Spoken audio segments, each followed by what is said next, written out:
Welcome back to Financial Clarity for Doctors, everyone. This is Rachelle Vanderzanden here with Corey Janoff. Hey, yo. Hello. We were kind of planning for this podcast yesterday, and I was like, I need a break where we don't talk about anything that hurts my brain, and we just kind of chill. And I was watching Friends and Neighbors on Apple TV Plus and watching the ostentatious kind of displays of wealth. And then I was thinking, oh man, people on TV really seem to have a lot of money, even when they probably shouldn't have a lot of money.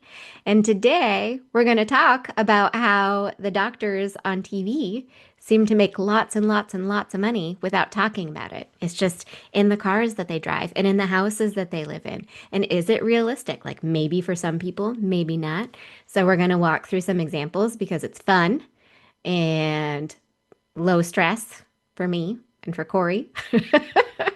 But it's kind of interesting. Obviously, there's lots and lots of shows featuring doctors. It seems like people like to make TV about doctors. Sometimes it also involves medicine. Sometimes it doesn't. And we're going to talk about some examples. I think the medicine is sometimes kind of correct, sometimes totally wrong. Even when it is correct, it may be very, very exaggerated. So we'll talk about like the Pitt and stuff because that's always fun.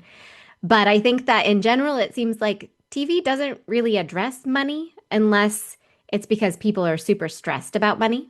Like no one is talking about saving for retirement. No one is worried about their mortgage unless they're like really in a rough spot. And everyone seems to live in a beautiful like $2 to $10 million house in Southern California. Like, Yeah. Even yeah, non-doctors on TV even seem to have non-doctors. the And we're going to talk nice, about that too. I don't know if you watched the show Running Point on Netflix. It's with, what's her face? Blonde gal, Kate, Kate Hudson. Kate Hudson, Yeah. where she plays Jeannie Buss and they're running the Lakers, but it's not the Lakers. It's a different fictional company, but it's a whole Buss family story. And like, they're always on the verge of bankruptcy. They're like, we can't afford this. We can't afford to buy pizza for the cheerleaders because we're broke, but we're going to go sign a player to a $200 million contract. And we all live in McMansions and drive nice cars. And, Yep. but yeah, it's always money is always a source of stress. And Yeah, it's like they're how always you running create out of it. conflict sometimes in shows, but no one's going to talk about the boring stuff, which is what we talk about all day long, basically. We are going to try to avoid spoilers. This is going to be like just general overview stuff, not plot stuff, hopefully. I'm sorry if we spoil anything. We're not good at talking about TV in a way that makes sense, but it should be fun. Yeah. We're not getting into the plots or storylines. Yeah. It's more just observations on the monetary or The displays of wealth. the displays of wealth. And we probably watched some different shows. But like, just based on geographic locations of film studios, many shows are set in California or New York. New York. And it's always attractive young professionals with these lovely, beautiful homes. Which when you actually pull up Zillow and look at home prices in those areas, it's like, no way that professional can afford that home on that salary. And not be super stressed about it. Like Yeah. that's the other thing. No one's worried about money if it's not about being worried about money. Yeah. I mean, like your friends and neighbors, sure. Like everyone's, super rich and ultra wealthy. But even that show, like the whole premise is he's like running out of money because he lost his job and needs to start robbing people because that's how he's gonna pay for his expensive life, but he doesn't want to tell. Very lavish lifestyle. Yeah. His daughter's tennis lessons and Princeton tuition and the golf club membership and the car payment. But there's also just like random like $50,000 bills that he comes across. It's like, oh, we had to make this donation to the school because my kid messed up and we don't want them to get kicked out. And it's like, like big ticket items. That's like over the top, like the uber wealthy, which is like, we got kind a of chuckle interesting too. Of the last episode where he's like, I just got a bill for the Mona Lisa surgery. If you haven't watched Friends and Neighbors, you should watch that. No, it's some face thing. Yeah, but lots of entertainment on TV. I do think like we are financial planners. We think about this stuff more than others. Like the typical show with young professionals in Southern California and they walk into their beautiful craftsman home with the pool in the back. Like I'm always like, how do they afford that house? Lots and how do of they other afford the house aren't. cleaners daily to keep it neat and tidy? Oh, perfect. All the time. Who knows? Maybe they're just like a little type A and they're They've just on trained their top of it. children to pick up toys and clothes and What? No socks way. and the dogs not That to doesn't shed. happen. And Yeah, right. So we're going to talk about some specifics. I think, okay, so friends and neighbors, just a first example off the top. We're going to talk about some shows specifically featuring doctors in just a second. But with that one, it is a show about the uber wealthy. It is not just about like we make good money kind of thing. Like these people throw around $20,000 on half an ounce of cheese. Like that's the kind of wealthy we're talking about. And they're doing borderline illegal things, maybe completely illegal things, depending on which character we're talking about. But then there are some like young professionals thrown in there. And I feel like this is the part that seems less believable. You know, like there's the couple who one is an architect and the other is an interior designer. I'm like, what are they doing with these people? Like, how does that work? I don't know about that. Maybe there's some inherited wealth in there, which could explain that situation. But I think the young professionals, like in with the uber wealthy, like, no, it doesn't make sense to me. And I like have a little bit of a hard time letting those types of things go. But that's just because I'm obsessed about money, apparently, like my I daughter catch, and says. this is probably bad, but I catch myself doing this in real life too, where it's like, I'll know someone, know what their jobs are, know where their house is. And I'm like, there's no way you two on your salaries can afford that house Comfortably. unless, yeah, comfortably, You're like unless rolling in there's debt. there's some family money or there's something that, maybe you've got a really successful business that you're running that's like you're the top of the top for your, maybe you've got a Hmm. YouTube channel that I don't know about and you're making hundreds of thousands of dollars of income from that. But you never Probably know. not. So, I do think a lot of times it's family resources, like someone set you up, which is oh yeah. great. And I And it's think, lovely when people have that kind of resource too. was it like 30% of first time home buyers are getting help from their parents for the down payment? Hmm. I don't know, don't quote me on the number, but there is a bit of generational assistance, Yeah. especially when you get up that higher, you know, deciles of the wealth ladder. So like the people that you'll be rubbing shoulders with as physicians, your neighbors that, Hmm. odds are they're also successful professionals, or they've got some family money that allows them to live in the neighborhood that the doctors live in. And, Hmm. it's maybe a step above whatever their normal policeman, Yeah. firefighter, pilot salary would Pilots can normally. make great money. They can, but like commercial Hmm. pilots, what, 100,000 a year is probably maybe a little more for like Is an that right? average. Oh, I I don't know. know. Let's I have Google some clients this. who make What bank. is the median salary of a, now, if you're like the pilot for Shaq's private jet, I'm sure he takes care of you. But okay, Hmm. so as of May of 2024, median wage for commercial pilots was 123,000. Whoa. So, while some major carriers often earn between 200 and over 400,000. So I mean, yeah, the top of the spectrum, the Hmm. top 10% over 200,000. So, yeah, Yep. well, some can make a lot, most don't. Yep.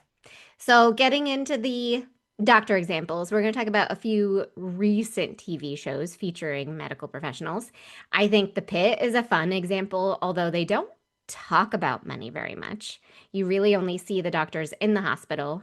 And I think, everyone kind of talks about the medicine in the pit and how it can be fairly accurate generally, but obviously, like, not all of those things would probably happen in one shift. That would be wild. It is set in Chicago. I was just Googling, like, what I thought does it the was set average in attend? Pittsburgh. Oh, it is Pittsburgh. I'm Isn't like that why it's stuck called in the Pit? ER world because The Noah ER is set in Wiley. Chicago or Chicago You MD. guys. Yeah, no, it's because of ER, because ER was in Chicago. I So haven't seen Pitt, but the anyway, only thing I know about it is it's is Pittsburgh it's in because it's Pittsburgh the because it's Pit. called the Pit. Oh gosh. Let's assume it's the same. Are they all waving like terrible towels around the hospital? Or Steelers No. fans? No. Hmm. No, there's no sports action, not yet anyway. But anyway, the average attending doctor in Chicago makes about $350,000. Maybe it's similar in Pittsburgh. I don't know. Might be more just because of Maybe geographic more, maybe location, less. I don't Pittsburgh. know. Yeah. I'll Google it Yeah, while you're but talking. again, they don't talk a ton about money in that show, but they do have residents and interns, and it definitely seems like they're struggling a little financially, which I think is, like I don't want to say it's nice to see because obviously it sucks for anyone to struggle financially, but it feels more realistic. And then, the one main attending doctor who's played by Noah Wiley, he lives in an apartment, maybe it's a condo, but nothing ostentation. He rides a motorcycle. But again, they're not really talking very much about money in that show specifically. It's more about the medicine. This was a kind of an interesting thing that I make the connections in my mind because I'm a financial advisor, but there's one doctor who's kind of struggling with some medical issues that may make it so that, she can't practice medicine moving forward. And immediately I'm like, does she have disability insurance? Oh no, like, like that's where my brain goes. I think the show, like, it's kind of written as like she's distressed because she may not be able to practice medicine anymore. And I'm immediately thinking about the money. But anyway, moving on. Which is probably her source of stress. I'm sure it's because she misses Maybe. treating her patients dearly, but it's mostly because she won't make money anymore because she And can't how do you live, treat her right? patients. Yep. Yeah, absolutely.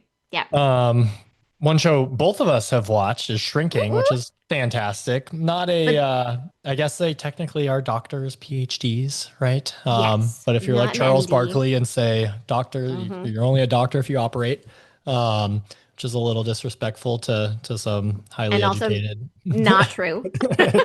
Yeah. But yeah, so they're therapists. Cognitive And behavioral therapist. I specifically looked it up because I was like, I don't think he's a psychiatrist. I don't think he's writing prescriptions or like doing anything like that, but he's not. yeah, so they live in Southern California, I think Pasadena specifically. Yep. Yep. Nice area if you've ever been there. I think median home price, this is just the median, is 1.25 million. The house Yes. that Jason Segel's character, Jimmy. Jimmy, lives in, And that's a more than $1.25 million home. It's good size. It's got a pool. It's got a pool house, guest house. it's Like, beautiful. and It's it's beautiful. yeah, it's probably in that $2 to $5 million range if we had to guess. Hmm. Is it doable? Maybe he and his deceased wife. So spoiler alert, like if you haven't watched at all, That's it's not really like a the spoiler. very It's first the episode. beginning of the show. The whole Yeah. premise of the show is all these people have their own problems, even though they're trying to treat other people's mental problems. And like his He's a wife widower died. and Yeah, he's he's a sad. widower. Yeah. He's a single dad. Um, but uh, but yeah, maybe they made good money and bought the home decades ago when it was only 600,000 or whatever. But who knows? Anyways, it seems a little above the pay grade for most therapists. But he's a really good therapist with his special Jimmy. techniques. Yeah. Um, but yeah, maybe they had some inheritance. Who knows? But never discussed on TV. It's just, oh, he lives in this home and it happens to be a really nice home in Southern California. So Hmm. um I think what do we Google? Typical therapists earn down there 200,000 a year for that specialty. Ish. Yeah. Ish. I mean, I'm sure it varies how many days a week you work, how many patients you see, what do you charge per hour? Do you take Are you insurance, taking etc. insurance? Yeah. Yeah. Hmm. What's the cash Yep. pay rate? What's your clientele? Maybe you are cash only and you've Yep. got some high-end clients and you're charging $500 an hour. Um, then you're probably bringing in $1 million a year then if you have a full patient load.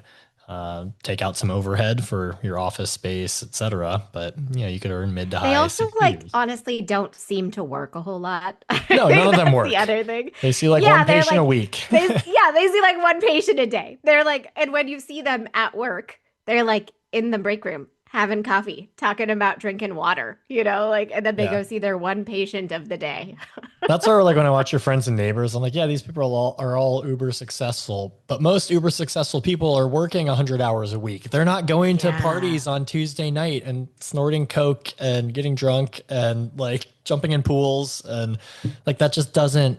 I mean, it's TV, so it's exaggerated.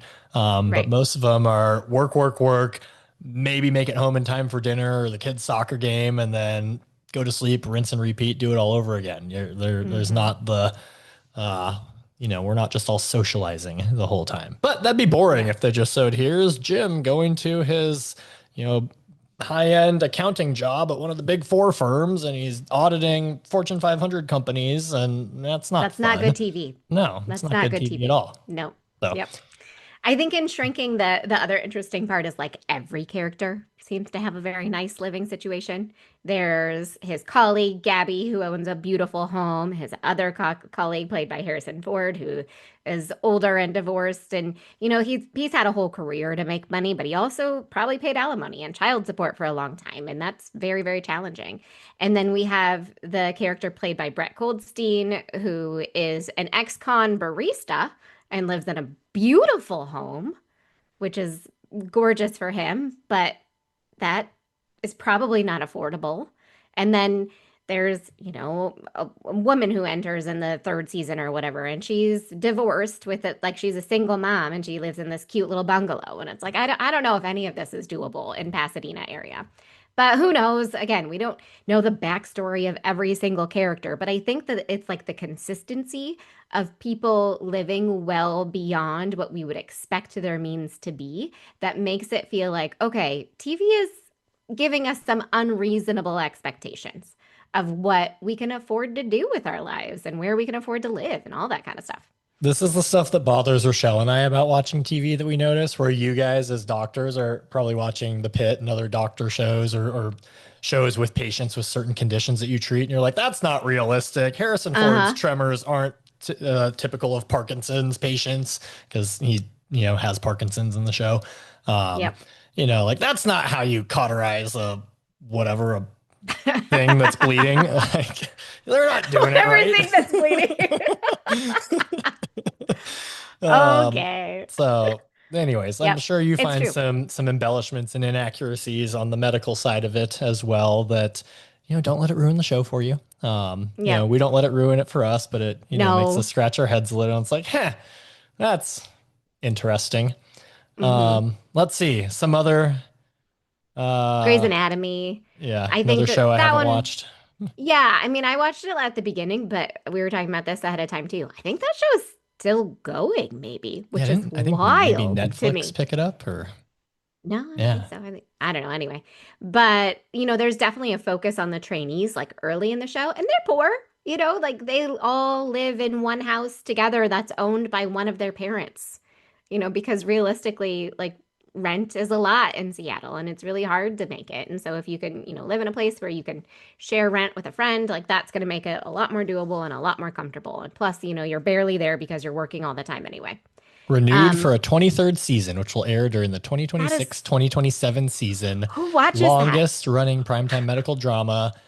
It's on ABC and Hulu. So there you go. Yeah. Yeah, that makes sense because Hulu like bought ABC and that's like Disney and Well, yeah, Disney anyway, owns ABC. all the Yeah. things. Hmm. Disney owns half the world and then now that one Paramount company owns the other half, basically. Yep. Okay, lots of non-medical examples. We're going way back now, but I think Full House is one of the original examples. It's like this beautiful house in San Francisco, like gorgeous with a giant yard up on a hill. And you have Danny, who's like a local TV dude. Like, okay, if he was on national TV, like raking in the bucks, maybe. But then you have Jesse, who's like a semi-successful musician. It's not like he's famous either, I don't think. And you He's have living with Joey, is it his his brother yeah, his brother. and Yeah, his brother's I don't children know. They're because like he can't afford uncles. his I own don't home. remember. Yeah. And maybe that's the thing. Maybe all three of them are living together so they can afford this house. But it still seems like that house was like amazing. And I don't know that that was super doable even with three semi-successful incomes. Anyway, Modern Family I think is a really good example because we have like the main family with Phil and Claire. Phil is a real estate agent and Claire is a stay-at-home mom and they live in this beautiful like California craftsman home, which I think is so typical of a lot of these shows, like that California craftsman, like just gorgeous. And it's big, and they have three kids, and they don't seem super stressed about money. And I'm like, I don't know about that. Friends, another good one. So Yep, Joey's a struggling actor. His claim to fame was on Days of Your Lives, but he can't get jobs anymore and mostly still lives. unemployed. And yeah, mostly unemployed. Ross is a paleontologist. I'm not super familiar with paleontology incomes, but I don't think they can afford to live in nice apartments in New York. Uh, Chandler. Does anyone know what his job was? I mean, there's like episodes Statistical about that. analysis and data reconfiguration for a large corporation, There are whatever whole that means. episodes about how Chandler can tell you what he does for a living and no one gets it still. What did Monica do? She Let's was a Google this chef. one. There we No, she go. was a chef. What Yeah, about so there's like Phoebe? Monica's a chef. Personal Rachel's like, chef. So yeah, Phoebe is a masseuse. Rachel is like, I am a runaway bride and maybe now I work at a coffee shop at the beginning, yeah, she right? doesn't really make any money. She doesn't until and like later in the show, she kind of like finds her feet and figures out what she wants to do with her life. But yeah, I mean, the Monica's apartment is giant Successful for one. she became a fashion executive. Yes. Yes, she There does we go. very well for herself ultimately. But yeah, they like that giant apartment is supposedly rent controlled, but it's like who knows. But then the boys, like Chandler and Joey, live right across the hall, and Joey doesn't even work half the time. It's like So it'd anyway. also be But rent controlled, right? If it's in the same building, I think. I but don't know they New the only York reason laws. that Monica has that rent controlled apartment is because she like inherited it from her grandma or something. Like there's like the rent control doesn't necessarily go to I Hmm. don't know how that works. I need to go Anyway, I back and shouldn't start pretend watching like I do. Friends again. That was a good one I in my high know. school days, middle school days. Colette's 10. I think it's time. I think a lot of other parents would think that was highly inappropriate, but I'm ready. It was on network TV. Like, Oh, there's there's, lots of there's like still a lot of off-color jokes, themes that shall are we say. inappropriate. Yeah. Yeah. Going Yeah. back and watching comedies from like the 80s and 90s, you're like, there's no way that would get greenlit today. Legal Mm-mm. would shut that down. Mm-hmm. Um, We have to discuss lots of highly problematic things while watching old television. yeah. Platonic. I don't know if many of you watched that one. I find that show fun. It's Seth Rogen and Rose Byrne. So from Neighbors, if you ever watched that one, where they live next to Zac Efron. what's Zac Efron's frat house. Mm-hmm. But this is so they're Mm-hmm. both like friends from college that reconnect, and Seth Rogen's character just doesn't have his stuff together. He's more or less couch surfing and struggling to. He works at a craft brewery, and wants to start his own brewery one day. But Rose Byrne's character Sylvia and her husband Charlie, they're both lawyers. She stopped working once they had kids, and Charlie, I think in maybe the first season, he's working to become a partner, and then in the second, it gets to partner, but then hates it or something. So, long Mm-hmm. story short, they live in a beautiful home, probably also like a $5 million home in Southern California. That even if you're a successful lawyer, would be a stretch to afford unless you inherited it Yeah. or bought it many years ago. Um, but it's like I've got a good buddy who's a partner at a law firm. His wife's an anesthesiologist. They, live in a nice home and in Southern California. And they joke that they're never going to be able to retire. Like it's expensive down there. If you live in California, like if even like a Yeah. 2,000 square foot home with no frills in most neighborhoods are going to run you 2 Million million and a bucks half. plus. Yeah. So Yeah.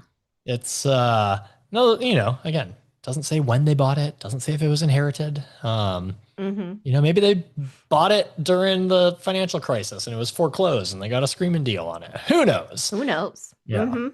It's kind of, Yeah, I think it's just the consistency of the nice houses that they're feels always unrealistic. nice. Like Occasionally they one live in a example. dump if that's the point. Like if what's the show, The Morning Show with Jennifer Aniston and Oh, Reese apparently we're Witherspoon. all obsessed with Apple TV Plus. They have some good shows. They do. They put out some Agree. quality ones. But yeah, Reese Mm-hmm. Witherspoon like lives in a trailer park and like her life's a mess. So they kind of illustrate that with her living conditions. But then they put her up in an amazing place in New York, Yep. which makes The sense. second she becomes semi-successful. Yeah. Yeah. Yeah. Yeah. So other random examples, Kramer on Seinfeld. Like, the No apartments aren't job. like great and like amazing, but yeah, like what does Kramer even do? But that's all good. And then Family Matters, just another like working professional. The dad is a police officer, mom has various like kind of small jobs, not small jobs, but not like super high earning jobs. And they have a nice home in a nice neighborhood in Chicago, which is great, but again, probably unrealistic for a typical family that earns that kind of money.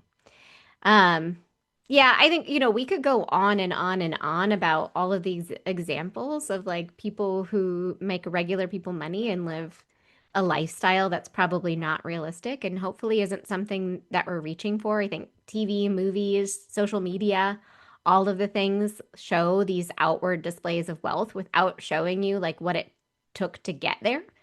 Like, okay, how does this become realistic? Is it inherited money? Is it like hard savings? Is it debt?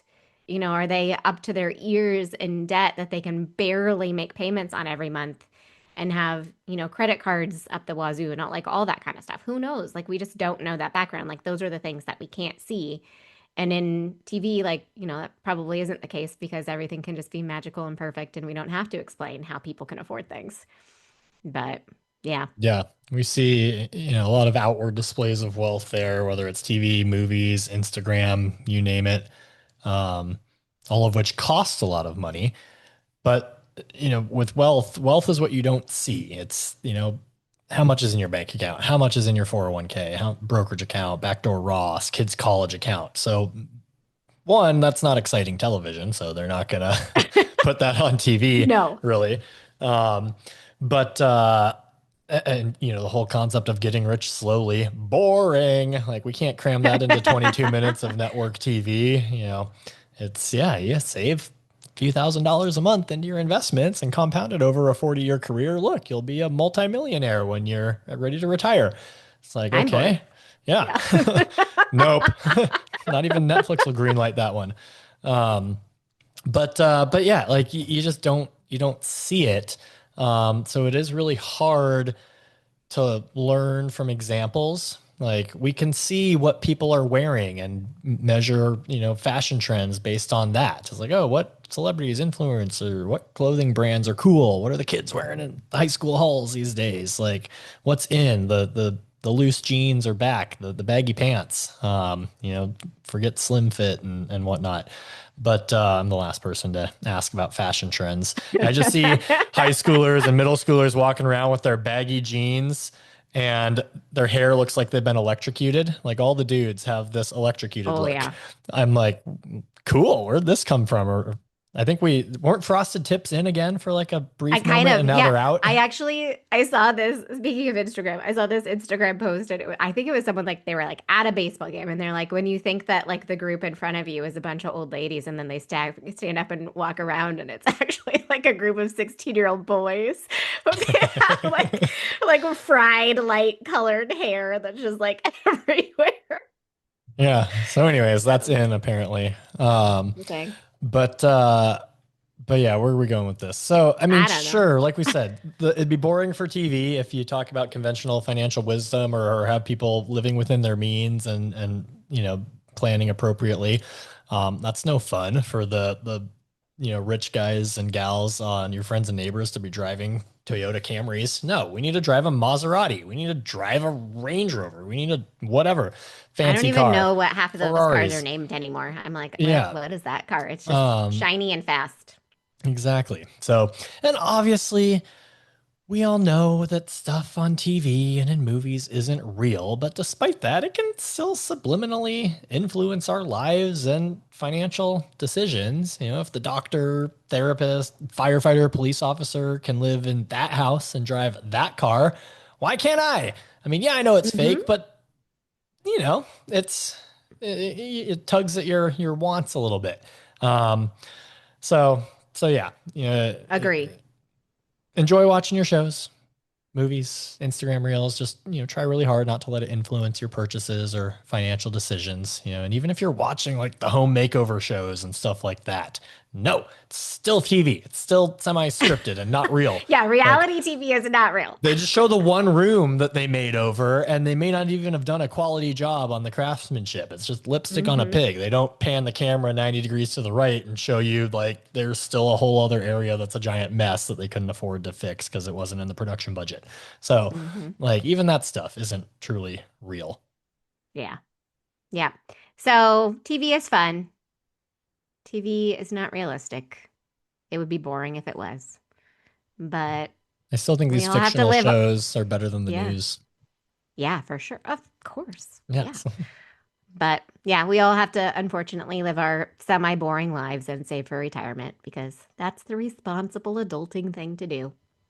Speaking of responsible adulting, I need to go help my lovely wife with the bark dust pile that's in front of our house and Yep. spreading that into the flower beds. Yep. Well, Adulting.